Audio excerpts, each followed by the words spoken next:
This was the case when dealing with the wider empire of cricket. On one notorious occasion, the D'Oliveira affair, it was evident that old habits would die hard. Our policy is one which is called by an Afrikaans word apartheid. Basil D'Oliveira was a coloured South African cricketer, forbidden by apartheid to play for his country of birth.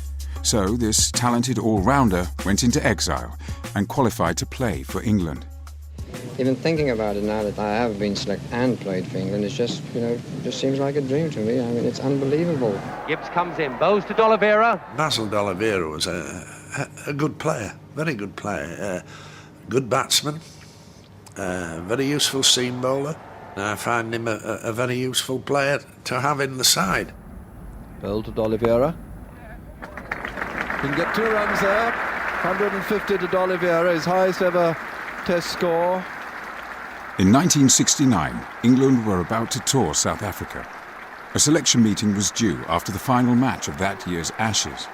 During this game, D'Oliveira seemed to have booked his place with an innings of 158.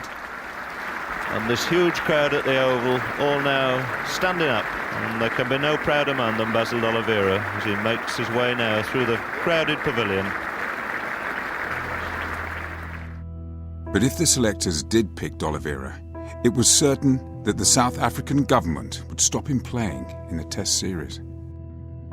Despite being a star in his adopted country, D'Oliveira wasn't selected. There was immediate suspicion that this was a capitulation to old friends in the empire of cricket, and that the establishment were appeasing apartheid.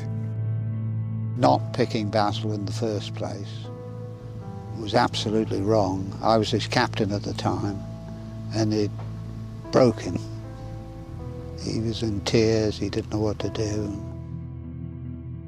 I still think it's the most shameful episode in the history of English cricket. The attempt by the English cricket establishment here at Lord's to collude with the South African government to keep a coloured player, as he was known, out of the English team. It was morally disgusting. It's utterly shameful, and MCC has still not to this day fully come to the terms with the enormity of what it tried to do.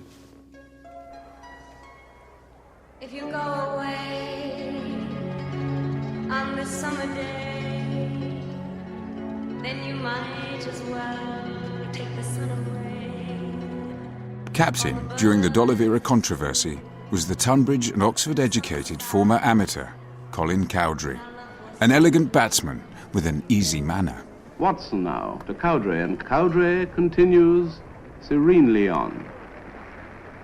But going into the 70s, the selectors felt England needed a more forceful character to lead the team. The man they appointed was Ray Illingworth, a Yorkshireman and professional in the mould of Len Hutton.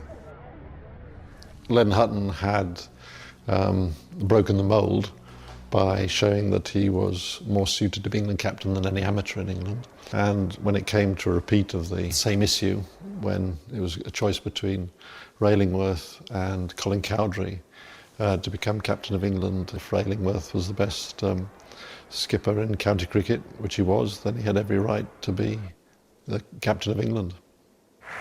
Illingworth leading his men in splendid fashion. I didn't go behind anybody's back. If I had something to say to them, he would tell them honestly and truthfully. And I think players respect that, because I played under captains that didn't do that. You needed a good knowledge of the game, so you didn't make silly mistakes out on the field where players would be saying, Christ, what's he doing now? And it also helped if you were a pretty good cricketer yourself. And it'll be Illingworth to bowl to O'Keefe. There's a catch. Yes, he's out. O'Keefe out. Caught not. Bowled Illingworth for 3. I think the greatest post-war English captain was beyond doubt Ray Illingworth. He was a cussed, difficult Yorkshireman who knew how to bring the best out of the men under his charge. Illingworth turns and gestures to Bob Willis to go down to fine leg, and he wants John Snow to stay in front of the member stand, protecting his fast bowler from the shouts of the crowd. Ray Illingworth was I suppose it's something like a sergeant major, who in a sense was the ultimate professional. Knew the game inside out, demanded nothing less than the usual 100% effort. But if you crossed him, you knew. If you did something silly, you knew. And I think that's exactly how it should be. So Australia, 8 for 154. It's just a matter of time now before the innings winds up and gives England a very good win indeed. They have thoroughly deserved to win this match. Illingworth's no-nonsense approach was successful. In 1970, he led England down under. With a team of all the talents, including Boycott, Edridge, Knott, Snow and Underwood, England won their first Ashes series for 14 years. Ray Illingworth's side has triumphed in this magnificent Sydney Test. Illingworth, leading his men in splendid fashion, won the series 2-0. Although Illingworth brought a winning mentality to England, competition in the 70s became tougher as other nations continued to improve. And there's another 4, and it's a great shot. Takes Vivian Richards now on to 164. Well, that's a short loosener. The West Indies were showing a new flair and aggression, and the Australians had found a new self-confidence. Ian Chappell. That's 4 runs. It was no surprise when in 1981 the Aussies streaked into a convincing lead in that year's Ashes. And that's another wicket to Australia, and a fine catch that by Terry Alderman. It would take an exceptional cricketer to rescue England from the jaws of defeat. In the air, and 6. Now that was just about the best shot Botham's played today. Ian Botham was a hard-hitting all-rounder, the most charismatic English cricketer since W.G. Grace. Oh, that's a magnificent shot. And he's bowled him, and that surely is going to be it. Ian Botham is a colossus. Is now, was then, always will be. Self-belief is never in doubt. Oozing confidence, even in a crisis. During the third test at Headingley, Leeds, Australia batted first and made a big score of 401. England then made only 174 and were forced to follow on, to bat again. And England have subsided somewhat limply. Bookmakers were now offering 500 to 1 against England winning the match. Odds several Australian players took up.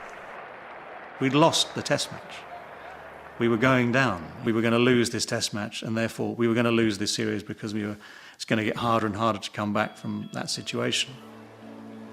The probability of defeat didn't stop Ian Botham hosting a party at his home on the night of the third day's play. You remember, this is the days of rest days, so Saturday night, Shea Botham, it's never going to be a quiet night in, is it? It's not a glass of lemonade and a twiglet.